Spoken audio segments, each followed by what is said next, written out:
Welcome to episode 18 of the Comedy Defect podcast. My name's Winter Phonander. I'm a comedian. This is episode 18. I didn't think we'd make it to 18 episodes. We're nearly at 20, guys. We're nearly at 20. If you like this podcast, you can follow us on Twitter at The Comedy Defect. You can follow me, Winter Phonander, on Twitter, which is at Winter Phonander. If you want to come see my live gig dates, you can find them on my website, which is winterphonander.com. There's the admin out the way. What has been happening with me? Well, I'm still trying to get all my stuff into my missus's house so we can actually be fully married and connected, and I can commit fully to this. The container is nearly done. We're getting there. I need to get doors. Things are going well. I've just come back from the cinema. I went to see Mrs. Peregrine and Her Peculiar Children. It was good. A lot of plot holes, but yet one of those films you have to kind of take your brain out and not really pick at it. Don't pick at the scab. It was great. No, I really enjoyed it. There was moments in it I was like, yeah, okay, that wouldn't make any sense. It doesn't have any bearing in the reality of any world whatsoever. And going back in time to change the future creates a paradox in which none of the stuff that would happen in the start of the plot would have happened at the end of the plot. But that's fine. Just stop thinking about it, Winter. It's fine. This episode is with Mr. Rick Pistol. Now, I've known Rick for a few years now. He's very funny. He's a promoter. He's a poet, warrior poet. He is MC quite a few gigs I've been at as well. Some really rough gigs as well we've done together. And you're going to really enjoy this episode. If you like this podcast and you want to donate to us, just find us on Patreon, type in The Comedy Defect Podcast, and donate as much or as little as you want. But if you can't kick something back to us, just leave us a nice review on iTunes or Podbean, because it really helps. I say this is episode 18 with Rick Pistol. You're really going to enjoy this one. I love talking to Rick. We talked about a lot of things. Sometimes we talked about James Bond. I have watched all 3 films now. I'm not going to ruin it. Look, this is Rick Pistol. You can really love this one. Enjoy.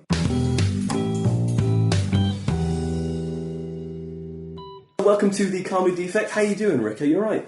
I'm very well, thank you very much for having me. No, it's a pleasure, man. And so what have you been doing yourself? I've been working a lot. And what do you work at? I've got a day job. Yeah. Which is good. Yeah, what is that? I've been working in drugs for 22 years, on the right side of the law. That's okay, yeah, good to know. Alright. So a mixture of treatment and education. Right. So sometimes I teach professionals like teachers and doctors and nurses and police officers and the like about drugs, and then sometimes I work in schools, and then at the moment I'm working for a young person's service, so I do drug counselling with under 18s. So that's it's rewarding, I bet. Yes, it's much better working with teens than it is working with adults. Okay. Because there's a bit more hope in them. And they tend to, touch wood, they tend to drop dead a lot less. Yeah. So it can be very depressing working in adult services. Yeah, of course. I'm sure. But I love working with young people because they're great fun for the most part. So that's what I do to keep busy. And then when that all gets a bit much, I do some comedy. And I mean, I guess you need to decompress somehow, don't you, after that heavy, full-on job you've got? Yeah, and there's only so much wanking you can do, so there has to be this is true. Other things to do as well. So it's that pressure valve release cliche, not the comedy, not Yeah. So that but not nearly as much comedy, unfortunately. It's slowing down at the moment. I'm slowing down at the moment. That's generally I'm slowing down. Yeah, well, that's okay. Because you've got to find your own balance and rhythm, isn't it? You don't want to be hammering at it and make yourself miserable, because it's supposed to be it's a joyful thing, even if you're a miserable person on stage or your persona. You know, if you're an angry person, but there's still joy in that rage. There is. It's supposed to. It's like Bill Hicks said, isn't it? Is that it's supposed to be cathartic. It's supposed to, for the audience and the performer. You know, you're supposed to take all the tension and boil it all away. And then he said at the end, you know, wish it worked for me. And that's kind of how I feel about it sometimes. Yeah. God, I wish it worked for me. But you've had a lot on recently as well. We booked this already, but you couldn't do it because your house was robbed. You're completely cleaned out. Yeah. I lost my burgling cherry. Oh man! Unfortunately, congratulations. Thank you. I feel like I should get an award or something for that. Yeah, bastard. Yeah. I'm still kind of seething about that, really. And my kids don't. My kids are quite small, so my kids don't know. So as far as they know, it never happened. We covered it all up before they got home. And my wife missed the guy by 20 minutes, which was kind of fortunate as well. My neighbour saw who did it.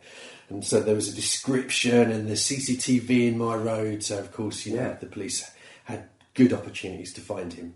Any joy? No. That's frustrating as So hell. no, there's no chance of it being returned. So it's unfortunate. And being very middle class and living in St Albans, we just had an extension built a few months ago, right. and we had these amazing bifold doors, right? Which I don't know what that means either, but they open out into the garden, right? These 4 doors open out, right? Okay. Really expensive bit of kit. Because that's what my wife wanted. Is that hinged in in the middle? It's a really weird... Yeah, it's kind of one opens outwards and the other 3 concertina backwards. Yes. And the effect is that it just opens out like wow. a box. It's amazing. So it's a really clever bit of design. Anyway, so we've literally had it about 5 weeks and the guy's broken it on his way in.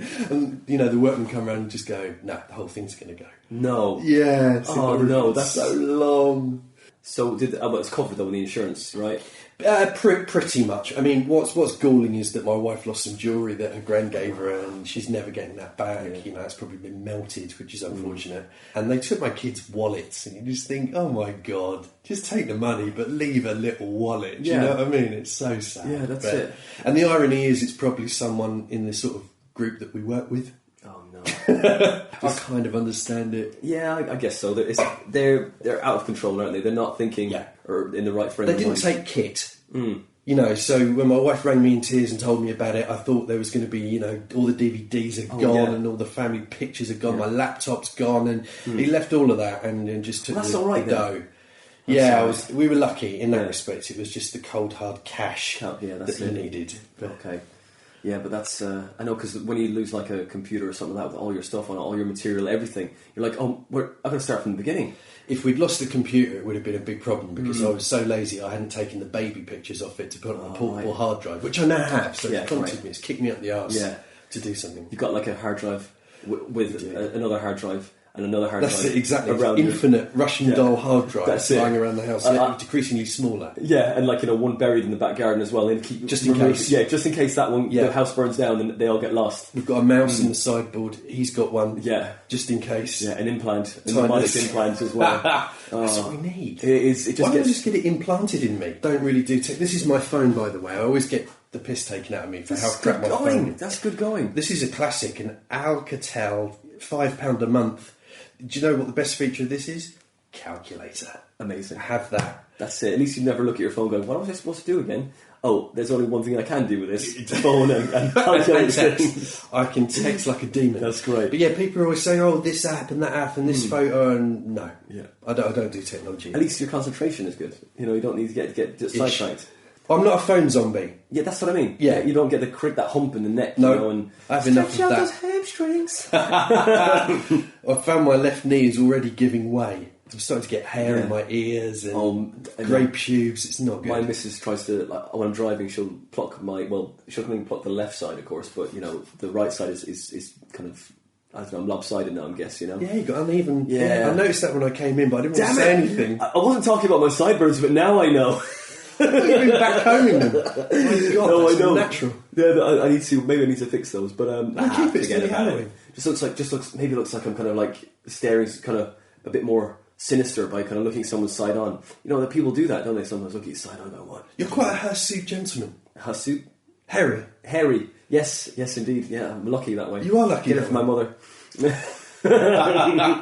I'm quite envious. Mine is rapidly disappearing. And you've got ear hair to spare. Oh, I've got plenty. Help a brother out. Don't know why though. Don't know why. Maybe it's just protecting me from, since I've been married, it's really flared up. It's just you know what that is, right? yeah. I think we both know. I think everyone knows that one. Yeah. But nose hair as well. Strange. It just comes out the front of the nose rather than even the inside of the nose. Actually, the nose itself. Why? I never manscaped until a couple of years ago. I was totally anti even the idea of it, and then I just got roped into doing it. Really, it's routine. Yeah, but it's desperate times we're living in. We don't know where we are. The genders have kind of melded into one now, haven't they? Well, that sounds like more fun than it is, really, doesn't it? Doesn't it? Melding into one. Yeah, it'd be so much more fun to be androgynous. Just be like Action Man. Nothing downstairs. No worries in that. But then, how would you decompress? What would you do? Maybe my cardio would improve. Start a fire. The raging testosterone only leads to trouble. That's very true. Luckily, as you said, with the kids, they were young, so they had the wallets taken away. Yes. And which is fine. They didn't have much in it to start with, did they, I guess? Not plastic coins, Yeah. shells. No, they had some money. My kids are clued up, Really? They can outpace me in technology, and they're good at maths. I have no idea where they get that from. Yeah, they collect money. My son's really good at saving, so he's got birthday money and Christmas money, and he keeps it and he saves up. I would never have done that at 7. Yeah. Ever. 7. Wow. It's scary. Yeah, and at least they didn't have like iPads or any of that stuff. They did, and he left them. He left them. Oh, thank God. They've got is it Androids? It's some little tablet. A tablet. That's what they call it. Yeah, a tablet. Oh God, I can't stand those things. Really? It's really timely, right? I come downstairs this morning and my wife has got her face on, and I went, oh no, what have I done? And she said, I won't give you my daughter's name, but she said, she spent £75 on Amazon. Why haven't you? And it's totally my fault. I haven't regulated the parent control to make sure my daughter can't just download anything, games and stuff. And I asked my daughter, have you checked this? Is it all free? Yes, Daddy, it's all free. And she's 6. She doesn't know, is it? She doesn't know. It's not her fault. I will have to let her out of the cupboard to my bed. But oh my God! So I'm in the doghouse. So this is quite good. In fact, can I sleep here? Yeah, this is fine. All I have, unfortunately, is a cat. Oh, I've got a sofa bed. You've got the world's best dog basket over there. You should have seen. I would fit that. It seems to have you seem to have grown into it and out of it. But I'm shrinking. I would fit that beautifully. If you could just put a cushion in it, I won't even molt.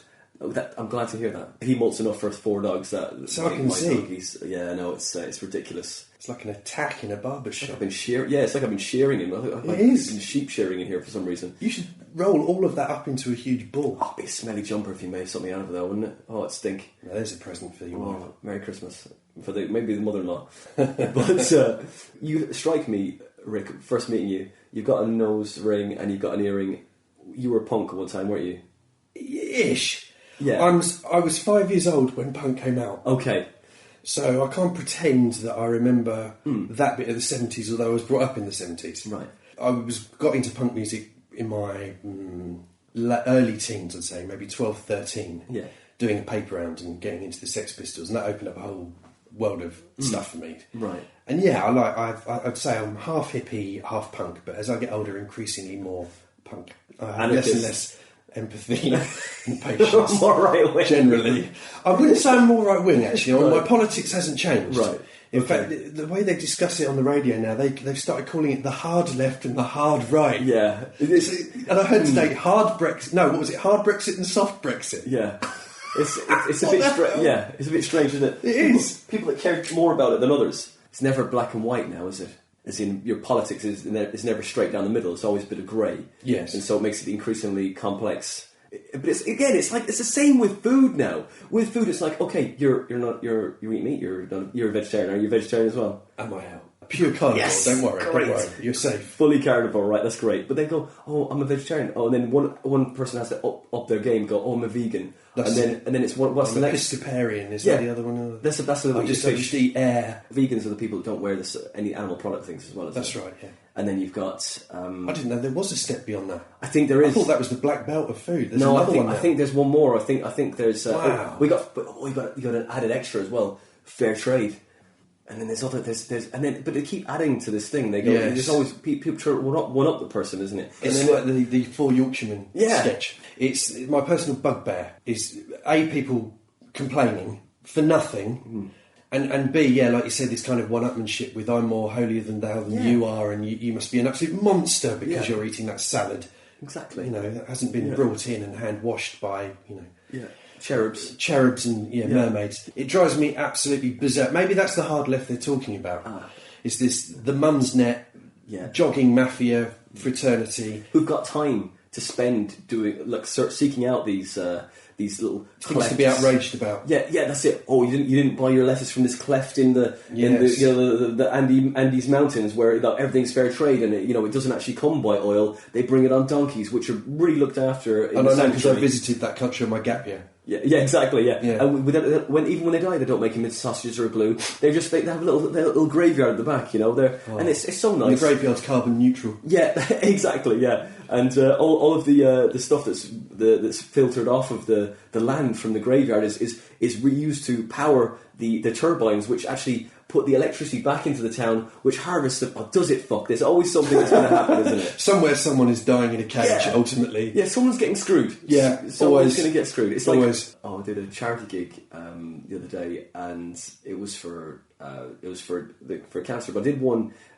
years ago. I know, but did it work? Have you cured cancer? I'm not cured it yet. I'm not going to. I mean, I did my best. You know, I'm only one man. Come on, dude. I'm one man. I mean, I was funny, but that was the main thing. It's all I could do. I could make them laugh. I did one in Derby years ago from Macmillan. In the break, they had a table full of cakes and sweet like confectionery and stuff in the corner, and I was like, oh, and I was like, first line, of course, I'll just play with this. Like, okay, it's great that we're here from Macmillan. But fuck diabetes and the kind of cholesterol. Fuck those guys. Luckily they went with it, and I was like, wait. So I went playing around with that. But yeah, it's like someone always gets screwed. You're never gonna. You can't please everyone. No, you can't. And it's that total thing about trying to break your back to please everyone. As soon as you realise that's impossible and give up on it, it is a release. Yeah. And I struggle with it. You know, I do struggle with it, and I have this internal thing where part of me is really deeply worried that I'm going to upset someone. I genuinely don't want to offend audience members. I don't want anyone to come away feeling dreadful and hurt and, you know, I've pushed a button in them that's triggered a trauma or anything. You know, I would hate for that to happen. Yeah. And there's another part of me that thinks when people complain about stuff for nothing, or they choose to take offence because it's not given, it's taken, I think, fuck you. Do you know what I mean? That wasn't my intention, and if you've read that wrong, fuck you. And in fact, it's not so much the audience these days as the comedians I meet, and there are quite a lot of pious people out there. I've been very fortunate in that I do bookings and MCing, as well as what I might loosely describe it as an act. And I don't do my act so much these days. I tend to do the promoting, so I tend to meet a lot more comedians now than I used to, which is great. And I've been lucky enough not to work with very many bellends. No, yes, there are a couple. No, you're okay. Yeah. You're still on the Christmas card list. I'm on the edge. You're teetering on the brink. Thanks, man. It's the biggest compliment I've gotten all week. Almost a bell end, but not quite. But no, I can't commit enough. I can't commit. You can't. You've got to really try harder. Yeah. It is unfortunate. I've probably only met one person that I really seriously dislike. There's a few people whose politics I don't like in real life, but are actually very funny. It's blokes. Yeah. Probably because it's more statistically weighted that there are more men on the circuit than women, but I haven't yet met a female comedian that I haven't liked. But yeah, it tends to be the blokes. I don't know if it's the testosterone or what, but there's a few of them. A few of them's not right. There's been a couple of them who have got the bravado and the testosterone, but it's more the hard left. I'm going to start using that. The hard left brigade. Even to the point where I know there's a couple of clubs now that have got like serious rules about what you can and can't say as a comedian. And there's a bit of me that sees where that's coming from, and I am no fan of, you know, certain branches of entertainment anyway. Someone is going to take offence at something. Yeah. There are certain jokes I don't laugh at, certain subjects I won't do, but that doesn't mean I think they should be banned. Yeah. And I think that people should vote with their feet. And so someone, like when I was growing up, people like Jim Davidson were totally taboo in my house and lionised. Excuse me, rightfully so. And I don't find him funny in the least. I know that there are a lot of people who do. And personally, you know, I'd be in favour of no racism in comedy. But at the same time, I'm not about to go banning it because I don't think that's the right way to deal with it. I think those people should just shrink in audience until they're just shouting at themselves in a mirror, which is kind of like, you know, how the Daily Mail operates, isn't it? It's like an echo chamber for racism. It just feeds itself. It does, yeah. It's just a small group of people all shouting obscenities at each other about immigrants, and it's incredible. But I don't want to ban it, and so I think like imposing all these like rules on clubs, I just think is going against the whole point of freedom of speech. If you're going to say something stupid, you deserve to have stony silence meet you. Yeah, so you because you're taking. Hopefully, you're so self-aware that you can take that feedback from the audience, and they can shape you into where or guide you through that crushing defeat that you've just had to where you should be. Right, because you need to have the opposite to balance the whole system out. You can't just have one. As you said, we've got the hard left and the hard right now. Yes. But that's the problem with people. I find that everyone's so quick to generalise with everything. The pendulum only swings one way or the other. It never just stays nicely in the middle. No. And no, there's no... no middle ground, right? Yeah, that's right, there isn't. That's what Buddhism teaches, isn't it? Everything's the middle path and not too much one way or the other. That's true. And I envy that. I wish I could achieve that state of mind. Yeah. But you can't sit in a cave and just stare at a wall. Yeah, well, you know what? I might start doing that. But then you're dead, aren't you? Then you're really... Because you're just... There's nothing's affecting you. You're not feeling anything. And which is a wonderful place to be if you've got a lot of stuff going on. But you need to be moved. You need to be moved, I think. I might just do it for a while. Yeah, a couple of weeks is nice. A couple of weeks in a monastery maybe would sort me out. Although there'd be other people there, so that's sort of self-defeating. I'm going back to the cave. I like the idea of a cave. The cave is good. Me in a cave with no humans would be lovely. Like everything. It's the people that fuck it up. Those retreats you can go on where you don't say anything can be great as well. It's like charade retreats. Just a Mexican wave maybe at the end. That'd be good. Yeah, because you need you need to get that feedback somehow, don't you? Otherwise, you're just kind of doing it. And I'm done. And no reaction. Yeah, I'm done. Well, is that the end? Do I do another one? Are you wanting more? Are you wanting more conversation out of me in this kind of weird mind sentence I'm trying to do? Yeah, I'm hungry. I'm really hungry. I used to absolutely loathe mime. Yeah, and it was almost a cool thing to hate mime artists, and it Yeah. I think maybe it came up in the 80s, didn't it? It was that you'd see it on TV on variety performance things, and everyone thought that's so uncool. That's it. Oh, and the big closer, the balloon. Yeah, walking against the wind. But do you know what? I have put on and booked a mime act. Oh yeah, and who is absolutely fantastic. Brilliant. Who's that? Jody Kamali. Right. I think he's brilliant. He's so funny. And I know he showed me a Edinburgh preview, for this year, and it was really, really good. And I really like what he's done with it. And it's not that feeling of awkwardness as an audience member watching him, whereas years ago I would have just cringed at any hint of that and gone red and felt hot and embarrassed for them and just please stop. It's like, and then MC the shit out of it after they're gone. It's like, get all the guns out. Okay, here we go. We're ready now. We're just going to do another 15 minutes of material to bring this back up from the death. Oh my God. I had to do that in your hometown a couple of months ago. Who was that with? It was very funny. I won't give you the person, but it was... the usual... I know what you mean. It's up at the... It was a working men's club. Okay. I've done one of my best ever gigs in Hemel and one of my worst ever gigs in Hemel. It was in Boxmoor. Oh yeah, I know what that is. So it might even be Boxmoor Working Men's Club. But it's great. That's a really nice room. Huge. You don't notice from the street. It looks like a house, and then suddenly there's this whole subterranean culture. It's fantastic. It's like lovely. Something out of Phoenix Nights. It feels. It is exactly like that. It's kind of dated, old school. It's kind of very nice, old school. Nice low ceilings as well. Exactly. It's a bit like playing Butlins, I imagine. Not that I've done that, but a really nice warm audience, really up for it. They had a really good bill. The promoter had done a great job in booking really diverse acts, and we had this headliner was a really young comedian. I'd never come across the guy, but he's really, don't say his name. He was really, really well presented. Right, he really dressed to the nines. So I was having a chat with him backstage, and he's just dropped into the conversation, and I'm going to be on live at the Apollo. It's like, wow, dude, that's fantastic. What would you like me to say? How do you want me to introduce you? Should I mention it? He goes, yeah. So I bigged him up like you wouldn't believe on stage and brought him on, and he died within a minute. And unfortunately, he didn't read the room, and he kept going with stuff that wasn't working, and then knowing the response was becoming increasingly hostile, he then started calling women bitches, and then he dropped the C-bomb. Which is really good to get people on board when they're already hating you. It's an interesting technique. Just bring him with you. Yeah. Just keep going. That's just it. drive that gig into the ground. I was on that night. I was on before El Baldino. That's right. And I was on just before him. And I remember that that was a great gig. That was a great gig. I remember it, but I missed the death. You're so lucky. It wasn't a pleasant experience for anyone involved. It was like, it was really the Tony Blair peace envoy approach to comedy. Yeah. Let's just pour some gasoline on this raging fire. Yeah. And I've never seen it before, but the audience actually got him off.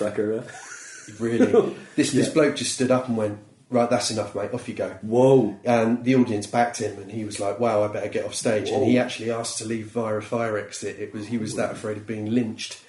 I missed out. I missed that. Yeah, it wasn't a nice thing, and I felt for the guy, but at the same time, I felt for the audience because everyone dies, but it's like, wow, dude, you really dug a hole right there, and you came across really hostile. Yeah, but also make the place as safe as you possibly can. You'll talk, I think you're the same as me, Rick. Assume the lower position.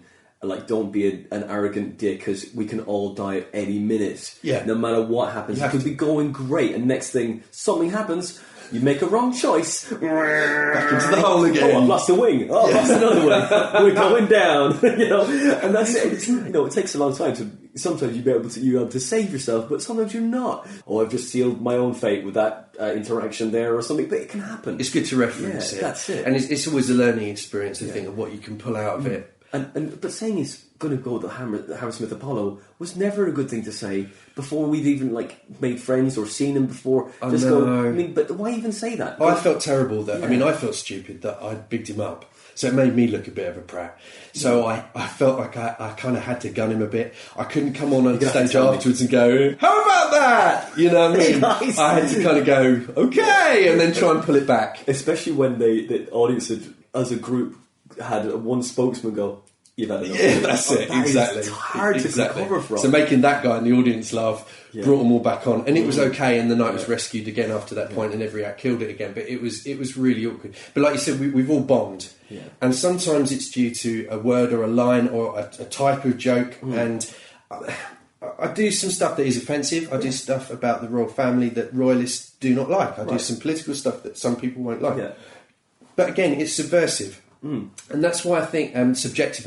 And that's why I think it winds me up when people say comedians judge other comedians' work and that's really hack. Like, you can't talk about any subject. It's got to be like, it's the vegan approach to comedy, isn't it? Exactly. Oh well, I'm talking about this, and no one's ever talked about this before, so this therefore is funny by default. And what you're talking about's already been done. And do you know what I mean? Totally. But I don't think you get that with other forms of entertainment so much. It's like someone saying, well, you've used red paint. Well, that's so hack. Picasso's done that. Pollock did that years ago. Yeah. You just think, mate, grow up here, do your own thing and make it your own. Yeah, follow your own path with it. Yeah. That's what I found at the very beginning when I first started. I found that it was so hard to find my own way in it, because every corner that I turned, everyone's going, no, that's been done, that's been done, that's been done. And so in the end, you start prejudging what you're going to write about, because you need to just bin everyone else's opinion and go up there, and there's so many open mic nights you go to that you do a set and it be filled with comedians and you get nothing, and so you're getting a misread from the stuff you're doing, and the only stuff to laugh at is the stuff that's really smart or that's really, really dirty and nasty. And you're going, okay, there's no middle ground here, so who is my audience? These bitter people that I'm going to be with for the next couple of years, while I realise that their opinions really don't matter. And then you go up to a room which is filled with normal punters, and you're like, and you do the stuff that you weren't sure about, and you go, they really like this. Yeah, I was right all along. It's like someone who's just qualified for a job, and they think they're fresh out of university, and they're prepared to tell the people in the job who've been doing it for years. Yeah. And this is how it's done, because I'm a fresh pair of ears and eyes, and I'm on the finger on the pulse kind of thing. And it's that kind of arrogance that does me in. And I do hear sometimes a few people backstage, slagging off a piece of material or something else. And you think, well, see what you've got to offer then, my friend. And off you go. How different is that? But that said, like you said, the things that really make you laugh is the stuff that's maybe really dirty, or it's really this or really that.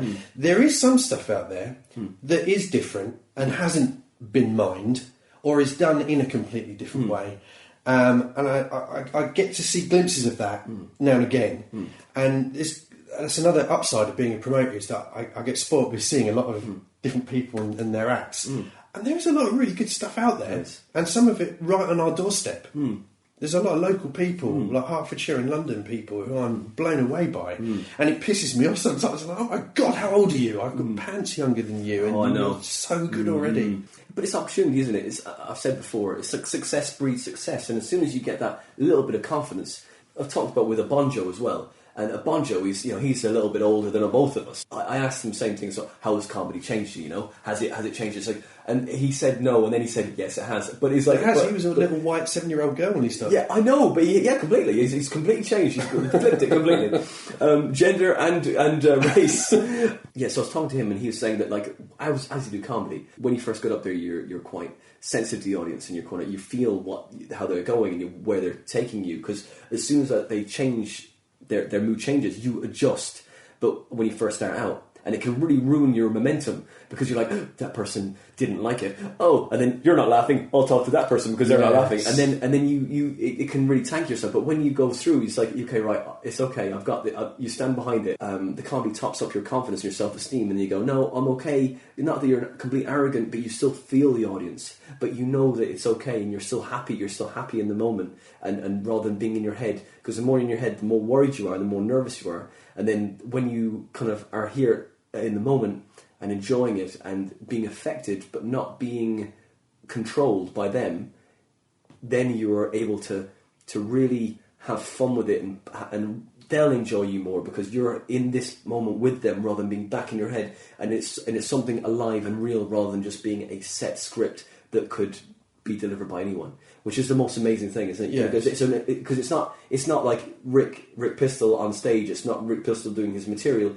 It's Rick Pistol experience, isn't it? Rather than really no, because it's different. I'm sure it's different. Possibly overselling. No, but you know what I mean? A few puns and some dirty words, but yes, I know. I know. You know, you can go and you can make, because you can make something up and think, oh, this comes from like an audience member, or something happens over there, and you put it together, and it's the most amazing thing that happens. And it couldn't happen any other way.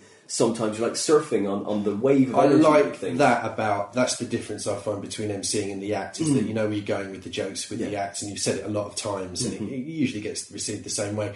But with emceeing, you've got the audience participation and you never know what's going to happen, and you can come up with things on the spot, and that's the bit that really floats my boat. I love that. Feel that with when it goes well. Yeah, of course. Yeah. But rather than seething hatred. But even then, after a while, you can go like it's like you like that bit, don't you? It's like the hateful through you. Young Jedi. Yes, exactly. Let me bathe in your hatred. Come up there with a hoodie. You know, yes. There has been the odd gig like that. Yeah. But the thing is, I like being in the moment of having to deal with that is great. And I think afterwards, when I go home and think about how that went, a bit inside me dies. Oh, really? Yeah, a little bit. If I come away from an experience thinking, well, they really didn't like that, then I can't rescue it by thinking, but I dealt with that like a don.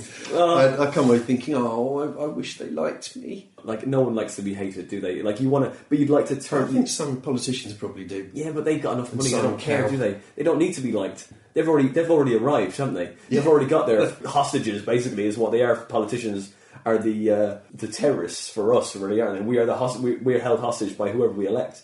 That's a good way of looking at it. I just see them as lizards. I never used to believe the David Icke lizard thing, but increasingly I'm looking at them on the news. They can't even walk properly. You just think, dude, you're not fooling anyone anymore. Yeah. You take the human suit off. And it's not even just the Tories, they're all at it. You cannot relate to human beings, can you? That is really very strange. They're so abstract, they don't any humanity, do they? There's no human traits. You just think, what on earth is going on these days? But anyway, coming back to Obonjo, I kind of started with him. We did a comedy course together. Oh, yeah. And we ended up getting paired, doing a lot of improv together. Oh, yeah. And we started a comedy club together. Right. So when we both started exactly the same time, we had the same kind of vision. So we set up a little club, Laughter Republic. Right. And he was just starting the bare bones of honing his character, which has gone on to be, as it is now, the president. And he had quite a good handle on it back then. But he's just such a charismatic guy and just a nice man. Do you know what I mean? He hasn't got a bad bone in him, which is very endearing. And it's something I haven't got, because he can endear himself to audiences because he's just got that smile, you know, and he's just such a nice guy. And I can't imagine him saying something horrible to someone. And I don't know if that's his background or his upbringing. I know he's a religious man, he's got his own beliefs and that kind of thing. Whereas I kind of, potter along with a little bit of love and a little bit of hate. I think you're the same as me. Mania. Just sheer mania. Mania and paranoia. All the things that shouldn't really be nurturing and feeding our soul, but do. But there's an awful lot of energy in that, though, Rick. There's a lot of fuel, I find, and power in that discomfort, I mean. Yes. Isn't it? So you're like, oh, okay, you know, keep picking at that scab. So much material in it. Follow it. Follow, young Jedi. It is good to go that way and see how far you can push an audience. Why did you start comedy then, Rick? I'm not sure there's any one answer to that, really. Basically, there's a few bits. My dad got me into comedy when I was a child. He was a headmaster when he was working. He's retired now. He was a headmaster, and he was very authoritarian and rigid and stiff. But he's got incredible sense of humour. And the very first vinyl record I ever owned was something he and my mum got me for Christmas, which was a double album called We Are Most Amused, and it was a selection of famous sketches. And being a very small child, I was probably only about 6 or 7, I'd never obviously heard of the Goons and Monty Python and Spike Milligan and Morecambe and Wise, and it was just a collection of all their best sketches. And it blew me away, and I loved it. And I was already at primary school, gazing out the window, not doing work. I was never very academic, and I became the class clown. And I just loved making people laugh from a very early age. And you know, there's that cliche about I got into comedy at school because it saved me from being bullied. Yeah, I found it was the absolute opposite. I used to open my mouth all the time and then get punched frequently as a result. But it didn't shut me up, so I kept going and going with it. And then my job entailed and does entail talking to large groups of people. And when I'm teaching them, I started feeling very quickly that the buzz I get out of making them laugh as we're going along is great. And because drugs is it can be a very dark subject, it can be a bit dry, it can be quite emotive, but it's not generally seen as a very happy topic to talk about, particularly when you're talking to groups of parents about maybe their children's drug use. You know, you've got to make it light and enjoyable. So I was, dropping jokes in and honing what I was doing, and they were really going along with it, and they were loving it. And I thought, wow, this is great. So I've done that for 22 years. And then my friends kept saying to me, why don't you just bloody do some stand-up? So I put it off, and then eventually I made myself do it. My friend had a night going on for charity, and he asked me to MC it. And having never actually stood up and done proper comedy before, I found it was an entirely different beast to standing in front of 200 people talking for an hour, which I wouldn't have any problem with at all with my day job. But talking to a room of 30 people where you have to make them laugh was unbelievable pressure. So it being my first ever gig, I decided, well, I'll just do 20 minutes then. And that's exactly what I did. And it was terrible. And and I really battled my way through it. And I was so stupid and naive and arrogant at the time. But because I got a few laughs and my friends came to support me, they really kind of pushed me to do more. So I started doing a course, which is what I was saying, doing with a banjo and stuff, and then just kind of learnt from there and quickly got hooked on it and thought, I do really enjoy this. Yeah. And then I have periods where I get bored of it, and when I got bored I changed it up a bit and I started adding poetry, or then I do a character and I'm sort of experimenting with voices and stuff. And then I got into MCing, and that was a whole different ballgame. So yeah, it's kind of, it's evolved, but it's something I've always liked doing since I was a kid. When you MC, do you go up there with, like, you've got a bag of tricks, but do you now, I'm sure you've done MCing enough now that you just go up there with nothing? What I would say is I've got maybe 5 or 6 rescue jokes, just in case. And I like topical humour, and I like one-liners, so if I can combine both, all the better, and if it's something I can draw on, great. I think very rarely I have to rescue a room, but sometimes it's good to have a backup one that you know is going to... win. A banker, yeah, exactly. And then sometimes you have to just go by the seat of your pants. That's fun though as well. It is great fun. There's nothing like it. It's brilliant. When it works. Yeah, of course. It's brilliant. And that's Fly In The Ointment, your night you run. Yes.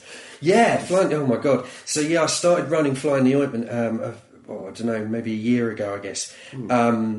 And it was great because it gave me an opportunity to work in essentially a massive club, almost a bit too big really, in Bulldog, and building an audience and getting to book comedians that I really, really rate, which was great fun. And I got to, because they had a budget to fund it as well, which was helpful, I got to book people like Ian Cognito, who I'd always really liked. Great. So I wanted it to be kind of a little bit of an edgier night, and people could more or less say what they wanted and do what they wanted, but I wasn't going to obviously book any exceedingly right-wing fashion. It wasn't going to be a BNP rally, and it wasn't going to be catastrophically sexist or anything like that. But at the same time, I wasn't going to tell people what to do. But I knew all the acts I was booking, and I knew how well they would work off each other. Yeah. So it worked pretty well. And then it had to stop over the summer because the comedians go up to Edinburgh, things cool down, people go on holiday, everything dips. And then coming back, we were going to have a big September relaunch with someone off the telly. And then I didn't hear anything from the guy who ran the club. And I thought, this doesn't bode well. So I got in touch with him, and a couple of emails later, nothing happened. And then he went, I've moved to Spain. So So I thought, wow, dude, you should have just said I didn't want to do it anymore. You didn't literally have to move across Europe. But the joke will be on him when Article 50 is triggered and he has to come back again in 2 years' time. But hey, I will look forward to that. That'll be the only good thing that comes out of Brexit, is they can go, ha-ha. It'll be the longest wait for a ha-ha ever, but worth it'll pay off at the end. It'll pay off. But in a way, I mean, and I do believe things happen for a reason. In a way, I think it's helped me, because I go through love and hate with comedy, and I'm coming out of a little pit of, everything's terrible, I can't be bothered, and I can't mine the humour inside myself, it's all so dreadful. And I just kind of feel like, because the whole country seems to be sliding into the toilet for me, that it's everything seems quite gloom and doom, right.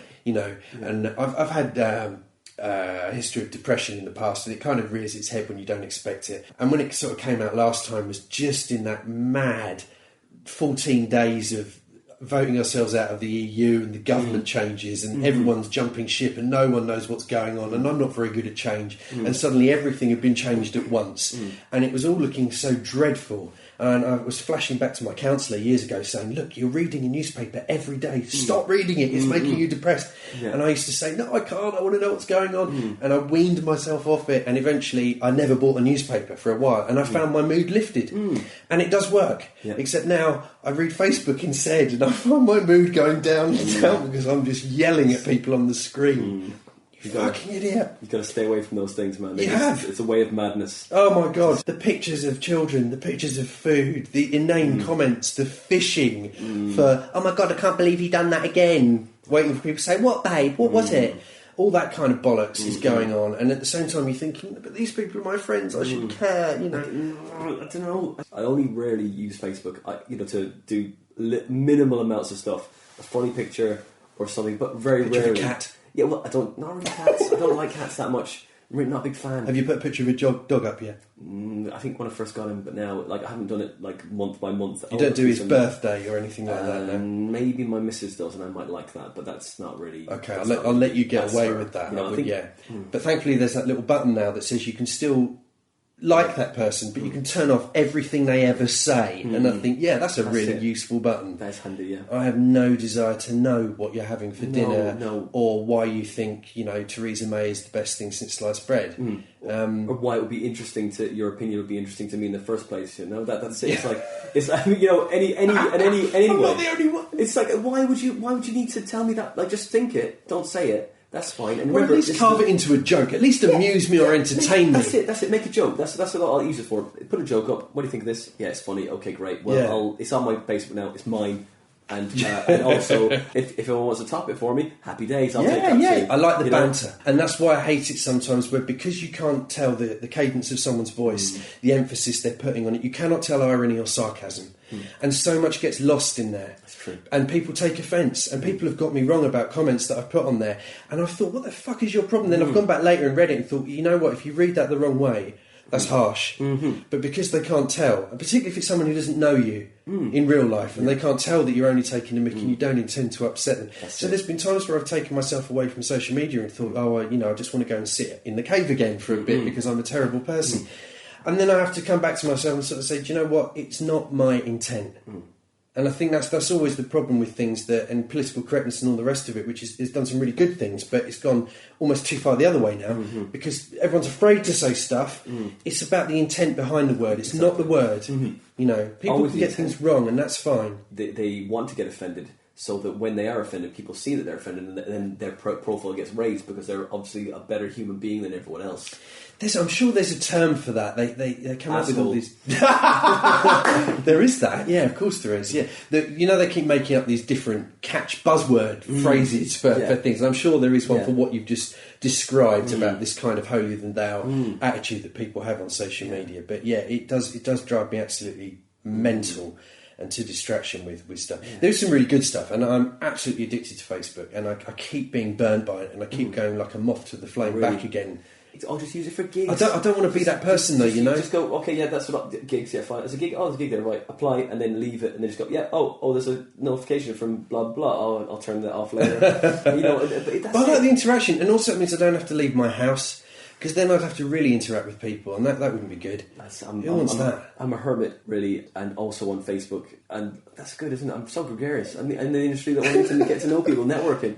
But I know I feel that I don't need that extra stress. A couple of things I'll like, but I won't engage. I hardly ever write anything on that thing unless I think it's funny. And then sometimes I'll write something and go, nah, fuck it, can't be bothered, and delete it. Yes. But it's being aware of going, nah, I need to do that more. I'm not great at self-censorship. I'm learning to do that a bit like that. And don't send that, Rick. That's going to bite you. Even with a message, though, you get somebody ask you to a gig for them, right, or something, and like down the road or something, or maybe an hour or so down the road or something. Oh, come do my gig, and then you say, oh no, sorry, look, I'm not getting paid for that, look, but you saw me, so you want me to come to your gig, yeah, how many have you got, 50 or 60 people in? Great, well, are you charging? No, you're not. Well, okay, well, good, then how about you start charging? And then maybe we could talk about, I'll tempt you, how about a car share? That's still me paying money to go to the gig, I don't mind if it's down the road, but like... That's why I stopped doing my act as much as I was doing, because it's paying to play. Yeah. And I've got a wife and kids at home, a day job to do, and it's not realistic to spend my nights driving around the countryside to do 5 minutes in Newcastle. It's just not worth it. So whereas running the thing myself down here, much more fun, and accessible, just down the road. But you say that you use comedy to decompress. You say you have a history of depression. Comedy can induce depression in people, can't it? I mean, don't get me wrong. I've had moments when I've been like, oh my god, what am I doing with my life? Yes. This is a thing. So it can really send you over the edge because you become so obsessive. If you're hooked, if this bites you, this industry, you are hooked into it for life. It's a drug. And those people that say, when they do they've done 10 gigs, and they go, oh, comedy is my life, and they really go, I found the thing I want to. They can get chewed up into the beast that is, and they get spat out, and then they give up comedy. That's it. Sometimes you get bit, and you become obsessed with it. Everything is comedy. You can never switch off from it because you're always thinking about something funny or some gag or joke. God, that sounds awful. And it's a kinetic machine. But my obsession and my compulsion, I think, stems from whatever. My mother was an obsessive. I knew you were going to say the mother or father, but I think they both were, because I'm reading Guinness Encyclopedia. Oh yeah, and I'm yeah, writing as many one-liners as I can from it. It's a big fucking book, and so I'm going through it. I'm on page 25 now. Jokes about aardvarks. No, it doesn't start with aardvarks. It starts with the astrology, and then it goes through that. And now I'm into the. This is a great bit. How does astrology come before aardvark in the book? Well, that's how they put it in. It's Guinness. That's outrageous. Hey, look, it's Guinness Encyclopedia. They must have had a few jars before they started writing the bloody thing, so that's probably how it went. How it's done. But and then it goes to like force and interference and waves of energy and blah, this kind of thing. It's pretty trippy, man. Wow. So it's heavy, but it's really good. But it's like, that's the thing. So you get obsessed. But that's the thing. I get obsessed with this stuff, and you have to absorb every bit of information, so you have stuff to write about and think about. You're driven. That's good. You've got a hill to climb, getting all the way to the end of the encyclopedia. Rick, I'm on to page 25, right? How many pages are there in this book? 743. Oh, okay, so it's a proper one. It's not a pop-up. It's a life. I'm a lifer. I'm a lifer with this. Wow. Good stuff. I admire your fortitude in going to try it. Doing that for a one-liner. Well, but it's really helped with other bits as well. I mean, because otherwise you absorb all the same shit from everywhere else that everyone else is getting. Yes, you're right there. I agree with you. You've got to change your influences up, and get out there and do. If you're hooked to Facebook and Twitter, everyone's like, "Oh, look, there's a food brand name's Twitter punchline thing." I was like, "Oh, well, this is everyone else has done millions. Oh, this is the same joke again. I find it helps if I can't stand Twitter either, but I find it helps in honing one-liners. Twitter's useful for getting, because it's only 140 characters, it's useful for one-liners. Facebook I sometimes use as a bit of a sounding board to see how if that goes down well, brilliant, then I'll maybe use that and expand that into a little piece maybe. Yeah. So it is kind of useful for that. I don't want to get into just, and it's no knocking people who do, but I don't want to get into the just... And here is my gig, and here is my gig, and here is my gig, because I don't want it to come across as me. But of course, the other side is that no one gets into this if they don't want to be looked at. Okay, if you're lucky enough to start off with a massive ego and you're like, off you go, that's great. Maybe if you're an actor and you've worked on that and you've found who that person is inside you, and you can take that on stage and you've got all that extra performance and confidence and script developing ability from day one, you're going to go great. But But then again, you still might get chewed up and spat out. Exactly. But nothing is filled my gaping hole. But answers on a postcard if anyone's got suggestions. Yes, that's fine. We'll get your Twitter handle and email address at the end of the show. Fillmygapinghole.com. Fillmyhole.com. Not fill the hole, because that's about food. Okay, right? Oh, is that? I have no idea. If that's your thing, then that's. Well, I mean, we all have this. Like, I will own this. I have a sense of ennui. The older I get, particularly, so you feel this emptiness where you think there's something missing. Yeah. What is it? I've got a house, I've got a wife, and I've got kids, and there's always this. If I maybe do this, that will fill the hole. Or if maybe I do this, that will fill the hole. And I sort of think, well, maybe doing comedy, and it does for a time. It does. And you can choose to fill it with love or with hate, and you can fill it with drugs or with food or with sex or whatever people's addiction is. And it is, and you get a very drug-like kick from it because it releases endorphins. And when things go well, you feel king of the world, and when things go badly, you just want to crawl into a hole and die and question your whole being about it. And yet you put yourself through it again. You shall give up. And who knows where it will end? Hopefully with the entire destruction of the universe. It's a pain you can control to a certain degree. You can't always control it, but even when it's going badly, you get to that stage of like, oh, this is terrible. Oh, this is awful. This is probably could be one of the worst gigs I've ever had. But oh my god, I made the choice to have this, to inflict this on me, and then you're in that moment of, I can't get out of this. I'm going to die. You have to write it out. You can either have a good death or a bad death. Like we were talking about at the beginning, you're talking about. You've got a very Viking way of looking at this, haven't you? It's sort of like Valhalla, burning shit. I love it. That's brilliant. Go. And that is but that's the thing, isn't it? It's like that moment of like that guy at that gig went, I am playing here and I'm playing there. Completely just showed his fear rather than who he was, because he's going, oh well, I'm laying these big clunkers down, going, yeah, well, I'm name dropping the shit out of it, showing his insecurity, whereas going, guys, I've had a gig last night, I fucking died on my ass, and you're like, okay, cool, this person's a real person, and then when people see that person on stage, even if you're dying, you go, well, you know what, guys, do you know what? This has gone worse than tonight, by the way. It's gone a hell of a lot worse. You think you're rejecting me? Hey, look, you know what? I've been rejected by way more people than this, It's good to do that, because it's got to be relatable, hasn't it? And people want to see human foibles. And I think that's where, comedy, like physical comedy and pratfalls comes from, is that laughing at people hurting themselves, because it's not you. Yeah. And, when I had my vasectomy after my second child, I got a huge wealth of material out of that genuinely happened, that was genuinely funny. And I'm sure it is a subject that's been done to death, but for me, I lived it, and I think what happened to me was funny, and so so I tell it, and it does make people laugh, and I think, well, good, because I don't care if people can sit there and go, well, that's so hack. Yeah, but it's your brain came up with it, made the connection for the humour. I'd like to think I do it in a slightly different way to how other people do it, because they aren't me. Exactly. It's not a tribute act. So. Yeah, it's different. I'd like to have the mentality you've got, that that bit of your brain is saying to you, I'm going and I'm dying and I'm going to take you all with me. I'd rather do that, whereas I'm going to blow the entire audience up at the end of this gig. I tend to have the thing at the back of my head saying, this is going really badly, but at least I'll be able to laugh about it in a couple of weeks. So that can kind of get me through it. Sometimes even you can go, like, it's that Stuart Lee thing, isn't it?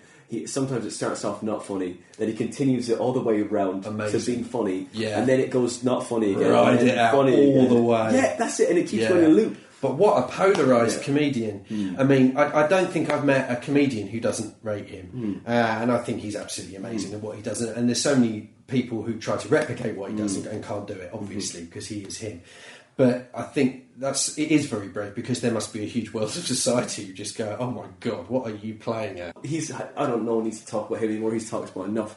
But like, it is wonderful to watch that kind of thing, but you learn a lot from... You've got to aspire to, look at the best and see how they do it, and look beyond what they're doing and see how they're doing it. And that's the skill of it. And I think that's what I've learned really from comedy, is all the comedic heroes that I've got is now kind of looking behind the curtain a little bit and sort of seeing, I see what you've done there, and that's how you've done this bit. It's the thing that gets me most, I think, is people's memory, because my memory is bloody terrible. And just the fact that people can remember where they're going from one section of their act and how they teach themselves it in different ways. I've come across different people with different ways of doing it. And I need to be able to do that. When I see Stuart Lee do his stuff, he is the ironic version of himself, because his thing is always about being not the comedian that he wants to be.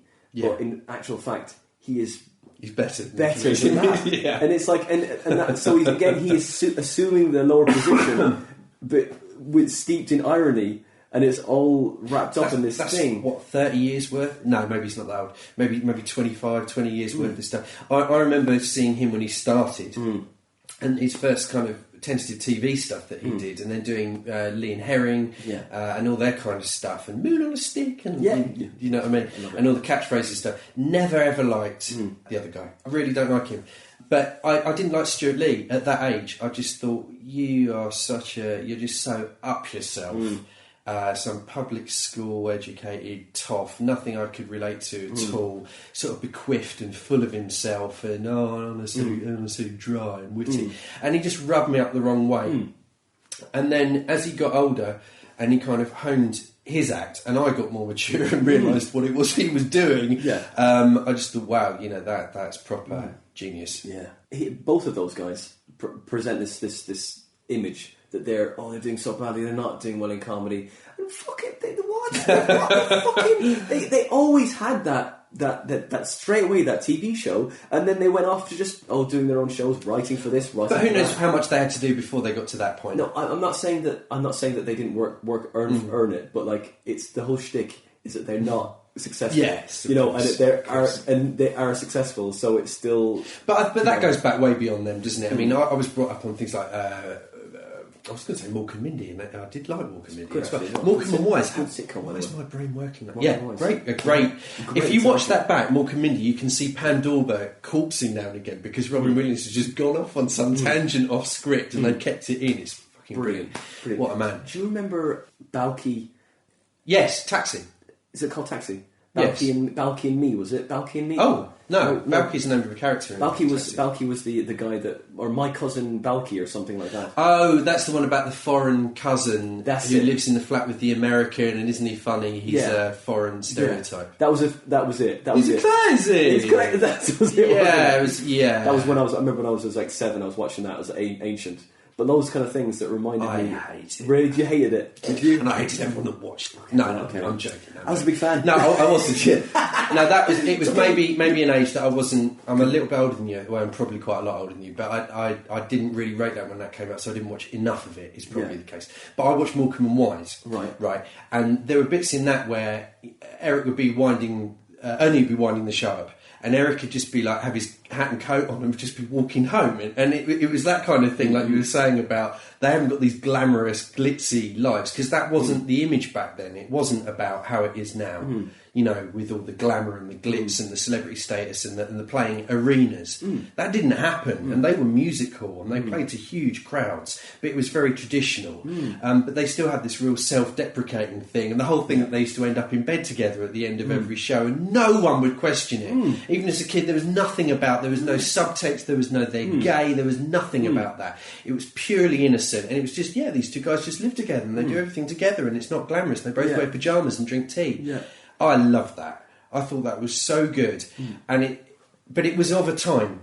And now some of these sitcoms are trying to go back and replicate it a little bit. And something like Mrs. Brown's Boys, I know this splits opinion one way or the other, but again, when I'm on Facebook and I see people saying, this is the funniest thing I've ever seen, and I think, what planet are you on, dude?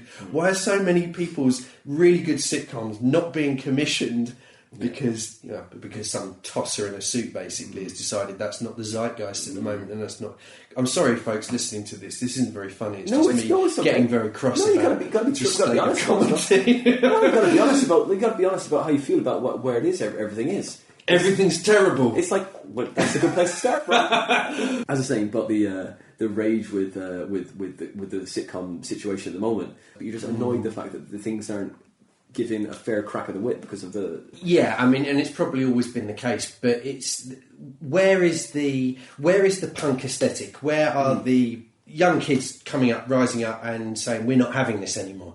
And the bit that really sealed it for me was that because my formative years were the 1980s, and it was a pretty dismal time to be a teenager, which is bad at the best of times anyway, having like the threat of nuclear war hanging over your head, and there was the AIDS warnings coming out, and you couldn't have sex, and everything was doom and gloom, and a Thatcher government, with 3 terms, and it was just getting worse and worse and worse. And I was getting older and angrier and more outspoken as I was getting older. And then suddenly, alternative comedy, and that was it for me. It suddenly exploded from watching all these TV programmes with my dad, and then suddenly watching the young ones, and him allowing me to watch that gradually. I kind of wore him down. I used to hide behind the curtain. He used to send me to bed, and eventually gave up and just went, just watch it. Yeah, it's great. It was that, and then seeing Alexi Sale and the comic store, and the comedy store, and Peter Richins and Ade Edmondson and Rick Mail, and then suddenly all of that taking off. That was it. And Ben Elton was my hero, and I felt so gutted at the end of the 90s when he just turned out to be such a turncoat, and everything Alexis Sale said about him was right, that he didn't live it. It was all just an act and a front, and he was just a part of the establishment and a kiss-ass, basically. But that's not to take away from his stand-up, because I went to see him when I was about 14, 15, and he's still one of the best stand-ups I ever saw. Wow. He did about 3 hours. Right. And the series that eventually became The Man from Auntie, that was his entire series in one show. Wow. And he used that show obviously as a jumping off point, and he built bits into the TV show. But it was incredible, an hour and a half, and we thought, wow, that was amazing. And then that was the break. Wow. And sitting in front of me were Dawn French and Lenny Henry. Wow. Yeah, it was great. So, but the point I was trying to get to was that basically there was this whole birth of alternative comedy, and I'm kind of thinking, well, what's the next thing? Because now it's become so safe and homogenised, and now there's this whole backlash against comedy in terms of people being offended. Have you seen that thing on social media that Stephen Fry said? I'll have to basically bring it down to the basics of what he said, because I can't remember it verbatim, but it's essentially, well, people have got this agenda now where they think, well, because I say I'm offended, therefore that's got some sort of kudos and cachet, and you should automatically change what it is. Well, you say you're offended, that's just your opinion. So fucking what? And I kind of, that's what I hold on to, is that you've got the right to be offended, and you've got the right to complain about it, but don't go crying to other people about it. Do you know what I mean? Argue a case or vote with your feet, and don't go back to a gig or a certain person, but don't have that gig shut down. And that's what pisses me off. You get one person complaining about seeing on TV, and that one person will have it closed down. The one person writes to the council, and that place is closed down, kind of thing. And that's what drives me up the wall, because it doesn't represent the majority. It represents people cowed and fearful of oh, we've offended one person. Do you know what I mean? And I've had it in a club. I did a visual joke once that had gone down absolutely brilliantly numerous times before, and then one time someone didn't like it, and they said to the promoter, I found that quite offensive, and the promoters told me about it afterwards and said, would you mind not using that? And I went away thinking about it, and I thought, oh my God, I offended that person. I'm really, really sad about that. And then the more I thought about it, the more I thought, you know what? No. Screw 'em. Yeah. No, I'm going to keep using that because I find it funny, and that's usually my go-to place. That if I find it funny, it's funny, and I don't care really if other people don't, although I do a little bit. But I'm not going to drop it, because that way lies madness. And it's like, well, if every 1 out of 30 people doesn't find it funny, am I going to then change up something for that one person or not? And if we're supposed to be like this hugely democratic country, I voted in for the referendum, he says, linking nicely back to earlier stuff. But I'm going to have to suck it, aren't I? Just like the rest of us are going to have to suck it up, and we're all going to have to suffer together, because that's democracy. Joyful democracy. I've seen you poems on stage as well, Rick. Yeah. Do you still do poems as well? I do. You're like a warrior poet now as well. Warrior poet. That's the overselling what I do. That's the kind of feeling I get. There's a lot of venom in there. I think there's many pages of poetry you have at home. Is there? I do like a poem. Right. I do like sculpting a poem. I like the aesthetic of poetry. I've always written a bit of poetry, and then being able to turn it into something humorous, hopefully, is good. I like very, very, very brief ones, and then I go into long rambles, and the whole Piggate scandal with Cameron was just a gift on a plate, and then one of my favourite poems got written because of that. A Pig's Tale, it's called. It's almost a shame he's gone now. Now I'm not going to have a reason to do that anymore, the bastard. So now I'm going to have to come up with something for Theresa May. Don't worry, they're easy. Weird. Something's going to pop up, no problem. He's not going to be the first person that fucked a pig, is he? No, or the last. That's it. Yeah, and who knows? Maybe I'm missing something. That could be where it's at. That's one of my fears, is that I'll get if God willing, I lived until I'm 70 or 80, and I care less as I get older, and I begin to experiment and let go a bit of things, and I maybe start to experiment sexually with stuff I've never done before, and then my fear is that I have gay sex, and it's the best thing that's ever happened to me, and they go, fuck. Just wasted 80 years, man. I could have been doing this in my 20s. What the hell? It's not going to be pretty if you're 80, is it? When you have animal sex or it could be a pig. Anything. Oh, geez, anything like that. I mean, if it's a pig, you got to hunt them down. You got to catch them first, isn't it? If you're 80, it's not going to be easy to catch a pig. That's true. I have to rope someone else into it to help stun the pig. It's going to have to be a pretty. I know pig, too much about this. It's not like I'm going to be chasing a pig around the field. I'm going to do the Cameron way. I'll just turn up at the next Bullingdon Club meeting, and whoever's been groomed to take over as the next stormtrooper in charge, I'll just go, hey, first dibs on Pigsy. Gives a go on that. That's it. Come on, guys, let me at least warm the pig up. You can finish it off, but spit roast. Yeah, indeed. I'm not going to write anything off. I'd love that story to be true. Yeah. But there's so much stuff out there that's beyond satire politically that it's almost too lazy to even write about. But that one I found, instead of doing a bit about it or a joke about it, I just thought, no, I'm going to mine that for rhymes and for double entendres and for things about pigs. So there's lots of bits about pigs in there, which I liked. Yeah. So but a warrior poet, never heard it described as warrior poet before. Calmly then, it fills that hole in your soul that you said you have, that you're constantly looking for that thing. Just a bit now. Is it less and after less a good now? gig? After a good gig, yeah. Yeah, after a good gig it does. And maybe a bit of time away from it, there's that distance, and you either think, oh, I'm really missing that, and you go back to it, or you think, actually, no, I'm not missing that, and something else needs to fill the void. And there's other things I do. So, I play in a band. And I write. So at heart, really, I'm more of a writer than a performer anyway. So I've been writing this children's book for ages and ages, which is like, I'm the worst person in the world to write a children's book, which is why I should do it. So I'm trying to push myself to get this bloody children's book finished. That's great. And I did a CD, which, it will be available to download. So I eventually got bits of material I'm happy with. I used to do a character for Three Counties Radio when Ian Lee was on their show before they dumped him unceremoniously because 2 people complained. As a case in point, somebody lost their job for no good reason. I used to ring his show and do prank calls on him, and he had me on quite regularly. So I've put all the best ones of that on the CD. Great. So that will be available for download. That's called Rick Pistol Barely Standing Up.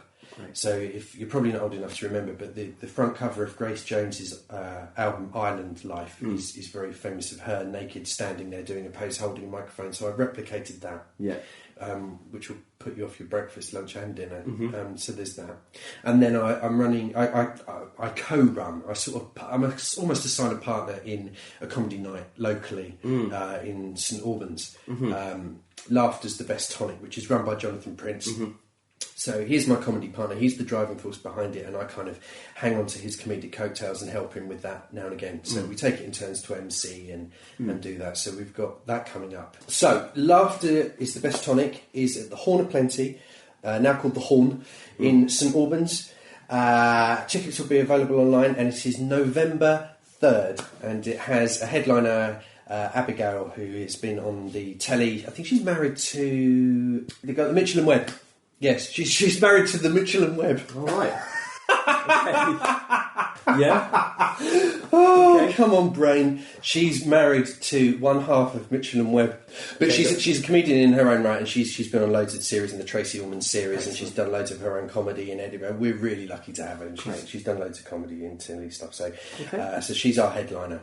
I will be emceeing the gig after that, so I'm doing the Christmas Spectacular.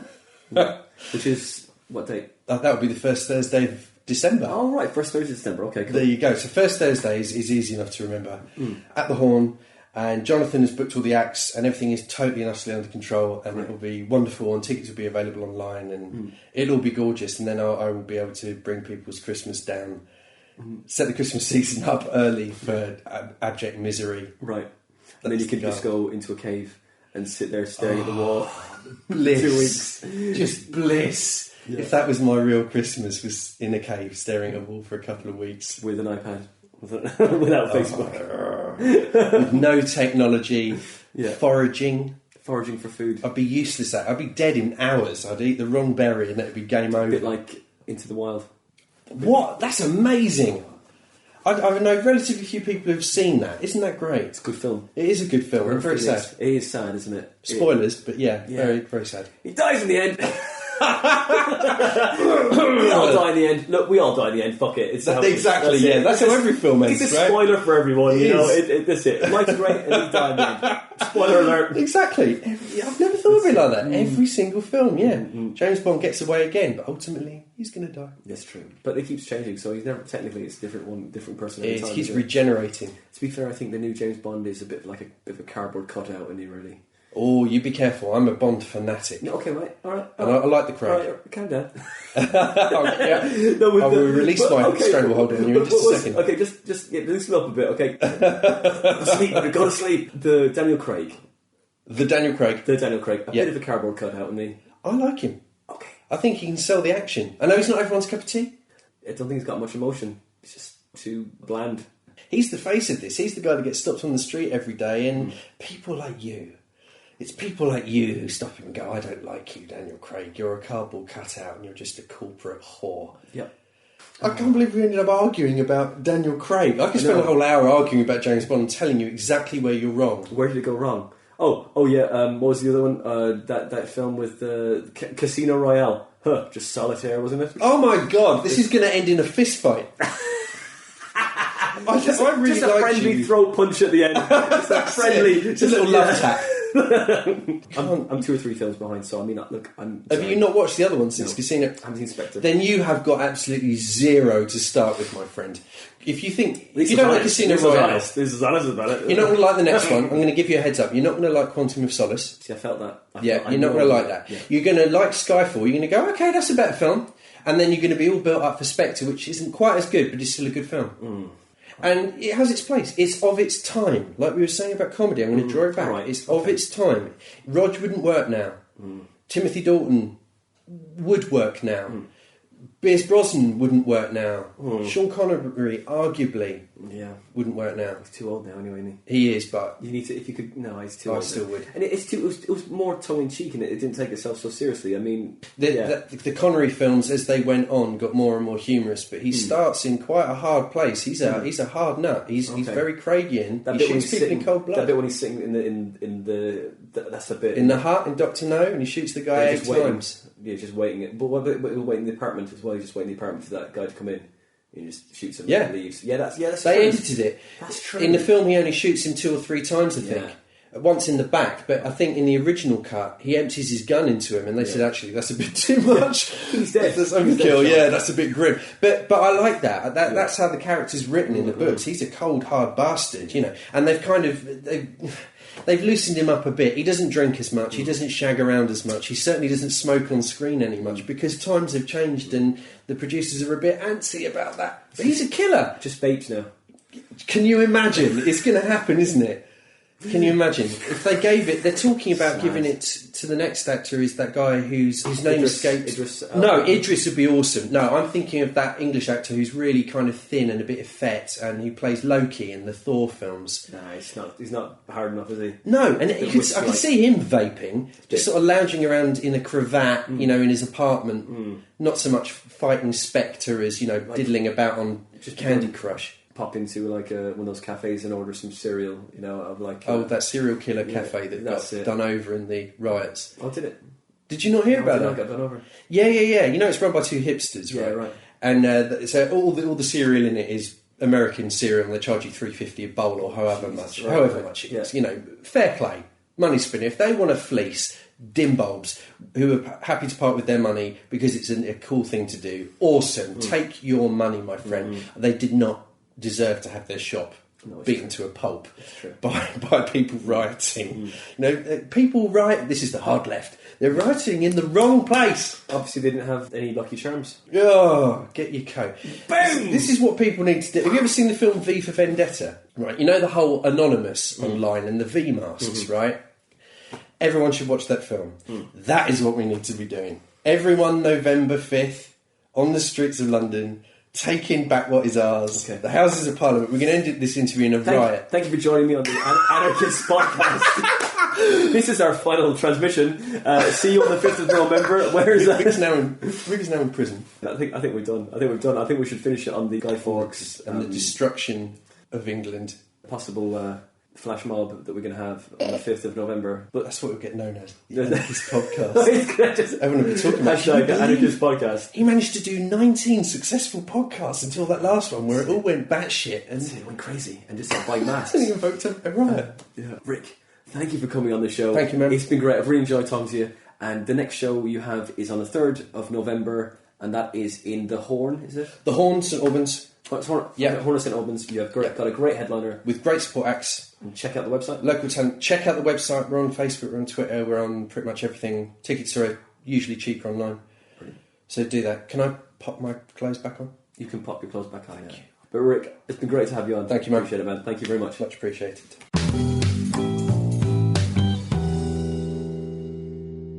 And that was episode 18 with Rick Pistol. We had a bit of a debate, me and Rick, at the end there about James Bond. I had to watch all 3 films within about a day or so because I needed to catch up. I watched Spectre, didn't think much of it. I watched the Quantum of Solace, which I didn't think... But Skyfall, he was right, was the best one of the lot of them. It hasn't really changed my opinion massively on Daniel Craig, but he did suit those films, to be fair. I'll let him have that one. It's right. He was right. If you like this podcast and you want to follow us on Twitter, we're there at The Comedy Defect. If you want to follow me, it's at Winter Phonander. If you want to come see my live stand-up gig dates, you can find them on my website, which is winterphonander.com. The next guest we have on the show is Dave Tusonis. Dave Tusonis is a comedian, very funny man. I've gigged with him before. If you like this podcast and you want to donate to us, we're on Patreon. Just go to Patreon, type in The Comedy Defect Podcast and donate as much or as little as you want. Now, if you can't kick something back to us, just leave us a nice review on iTunes or Podbean. I say, guys, it really helps. Episode 19 is with David Tusonis. That's it from now from the Comedy Defect Podcast. We'll see you next time for episode 19.